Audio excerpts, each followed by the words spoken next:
जय हिंद दोस्तों। Missile test हुआ और मिसाइल सीधा 3000 किलोमीटर दूर जाके बिल्कुल टारगेट के बीच में हिट किया। अब सवाल यह है कि मिसाइल ने गूगल मैप्स लगाया था क्या कि इतने एक्यूरेटली हिट कैसे किया? ना भाई ना। मिसाइल के पास होता है अपना दिमाग, जिसे हम कहते हैं गाइडेंस सिस्टम।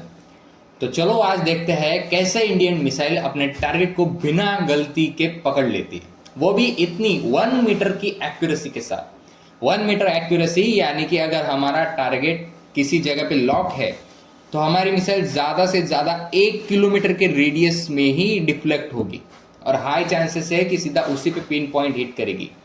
मतलब अगर मार्क्स देने हो तो 10 में से 10 ही देने पड़ेंगे। मिसाइल गाइडेंस सिस्टम का काम एक ही है, मिसाइल को सही जगह सही वक्त पे सही एंगल से ले जाओ। यह सिस्टम रियल टाइम में मिसाइल को ट्रैक करता है और उसकी डायरेक्शन एडजस्ट करता रहता है।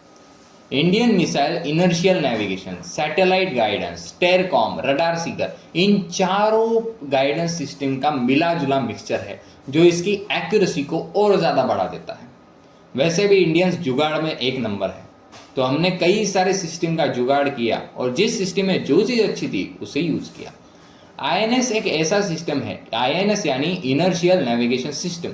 ये एक ऐसा सिस्टम है जो बताता है मिसाइल की पोजीशन गायरोस्कोप्स और एक्सेलेरोमीटर्स का यूज़ करके। कोई जीपीएस नहीं, बस मिसाइल का इंटरनल सेंसर सिस्टम है।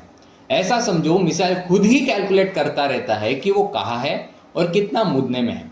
अग्नि मिसाइल आईएनएस हैवीली यूज करता है, वहीं पर सैटेलाइट गाइडेंस भी यूज होता है। आजकल इंडियन मिसाइल सैटेलाइट डाटा भी यूज करती है, जिसे जीपीएस के साथ साथ IRNSS भी कहते हैं, यानी कि Indian regional navigation satellite system. इससे मिसाइल को रियल टाइम पोजीशन मिलती रहती है। निर्भय मिसाइल में यह सिस्टम इंटीग्रेटेड है और निर्भय मिसाइल इस सिस्टम को बहुत ज़्यादा यूज करता है। टारगेट जितना प्रिसाइज हो, ब्लास्ट उतना ही डेंजरस होता है। अब आता है कि कुछ मिसाइल जैसे निर्भय क्रूज मिसाइल यूज करते हैं टेरकॉम। टेरकॉम यानी टेरेन काउंटर मैचिंग। ये क्या करता है?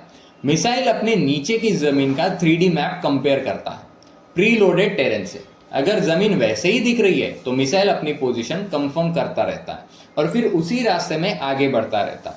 यानी कि फिर आगे पहाड़ हो या फिर हो समंदर या फिर हो रेगिस्तान, हमें कोई फर्क नहीं पड़ता।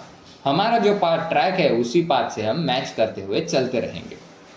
अब हमारा आखिर में आता है रडार एंड IR सीकर्स, यानी कि इंफ्रारेड सीकर। फाइनल फेज में जब मिसाइल टारगेट के करीब होती है तब गाइडेंस हैंडओवर होता है एक्टिव रडार या इंफ्रारेड सीकर्स को। ये चीज़ें होती है मिसाइल की नोज में, यानी कि सबसे आगे। जैसे ब्रह्मोस के पास रेडार सीकर है, ये अपने टारगेट को खुद ढूंढ के डायरेक्ट उसी पे लॉक कर लेता है।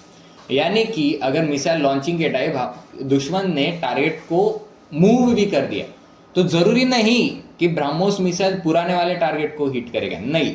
वो जैसे जैसे भागता है वैसे वैसे ब्रह्मोस मिसाइल भी उसके पीछे भागेगी। जब तक उसे हिट ना कर दे ब्रह्मोस उसका पीछा नहीं छोड़ेगी। इसीलिए एक्टिव रडार और IR सिस्टम ब्रह्मोस जैसी मिसाइल में लगा हुआ है, जो कि हाई एक्यूरेसी प्रेसिजन टारगेटिंग के लिए यूज होती है। मिसाइल्स आजकल स्मार्ट होती जा रही है। मिड कोर्स करेक्शन का मतलब मिसाइल फ्लैट में ही एडजस्ट कर लेना अपना रूट। यह होता है onboard AI plus guidance system का कॉम्बिनेशन। अग्नि 5 और प्रहर जैसे मिसाइल में ये काम फ्लॉलेसली करते हैं। अब आखिर का सवाल, मिसाइल कितनी एक्यूरेट है? इसका आंसर होता है सर्कुलर एरर प्रोबेबल, जो कि मैंने आपको पहले ही बताया कि अगर मेरा टारगेट कहीं पर है तो उसके आसपास के 1 या 10 मीटर के एरिया में ही मेरी मिसाइल गिरेगी। इसी को सर्कुलर एरर प्रोबेबल कहा जाता है। अग्नि 5 में ये सिस्टम 10 मीटर की है और ब्रह्मोस जैसी मिसाइल में ये सिस्टम 1 मीटर की। अब आप गिन सकते हो कि 1 मीटर कितना ही दूर होता है। तो अगर ब्रह्मोस कहीं पे टारगेट करेगी तो 1 मीटर इधर उधर हो भी गई तो क्या ही फर्क पड़ेगा, दुश्मन तो वैसे भी डूबेगा ही। एक चीज़ ज़रूर याद रखिएगा, एक मिसाइल कभी भी सिर्फ एक गाइडेंस सिस्टम पे डिपेंड नहीं करती, रिडंडेंसी मस्ट होती है। जीपीएस जाम हो गया तो INS काम करेगा, रडार फेल हो गया तो टेरकॉम संभाल लेगा। इंडिया स्मार्टली कंबाइन कर रहा है ऐसे सिस्टम को जो कि वॉर के वक्त कोई एरर ना छोड़े। तो मिसाइल कोई पटाखा नहीं होता, ये एक फ्लाइंग सुपर कंप्यूटर है जो हर सेकंड डिसाइड करता है कि उसे किधर जाना है। और इंडियन मिसाइल साइंटिस्ट इंश्योर करते हैं कि ये फ्लाइंग ब्रेन कभी भी कंफ्यूज ना हो।